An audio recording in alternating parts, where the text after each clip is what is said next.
രാജീവ് ചന്ദ്രശേഖരനും BPL-നുമെതിരെ അഴിമതി ആരോപണത്തിൽ എങ്ങുമെത്താതെ ലോകായുക്ത അന്വേഷണം. ലോകായുക്തയ്ക്ക് അന്തിമ പരിശോധനയ്ക്ക് നൽകിയ ഫയലിൽ ഇതുവരെ തീരുമാനമായില്ല. 2024 മുതൽ ഇതുവരെ 21 തവണയാണ് ഫയൽ മാറ്റിവെച്ചത്.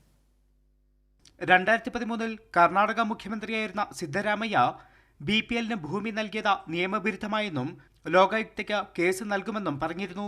എന്നാൽ 12 വർഷത്തിനു ശേഷം കോൺഗ്രസ് കർണാടക ഭരിക്കുമ്പോൾ പോലും ലോകായുക്ത അന്വേഷണം എങ്ങുമെത്തിയിട്ടില്ല.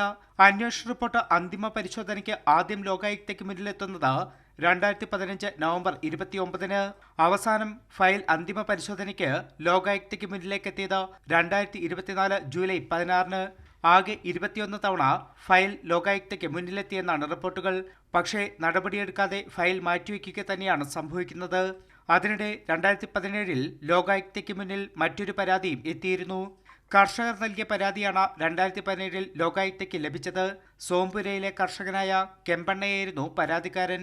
60 കർഷകരുടെ കയ്യിൽ നിന്നും ഭൂമി ഏറ്റെടുത്ത് BPL-ന് നൽകിയിട്ട് പറഞ്ഞ വാഗ്ദാനങ്ങൾ പാലിച്ചില്ലെന്നും പരാതിയിൽ പറയുന്നുണ്ട്.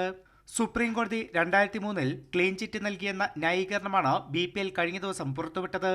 എന്നാൽ KADB BPL കമ്പനിക്ക് 175 ഏക്കർ ഭൂമി നൽകിയത് അനധികൃതമെന്ന ഹൈക്കോടതി ഉത്തരവ് റദ്ദാക്കുകയാണ് സുപ്രീം കോടതി ചെയ്തത്. രാജീവ് ചന്ദ്രശേഖരനെതിരെ ഉയരുന്ന ആരോപണം വ്യവസായ സംരംഭം തുടങ്ങാൻ സർക്കാർ അനുവദിച്ച ഭൂമി കോടിക്കണക്കിന് രൂപയ്ക്ക് മറിച്ചുവിറ്റുവെന്നാണ്. അതും സുപ്രീം കോടതി ഉത്തരവ് വന്ന വർഷങ്ങൾക്ക് ശേഷം നടത്തിയ അഴിമതിയെ 2003-ലെ ഉത്തരവിലൂടെ ന്യായീകരിക്കാനുള്ള ശ്രമമാണ് BPL നടത്തുന്നത്. കൈരളി ന്യൂസ്, ദില്ലി.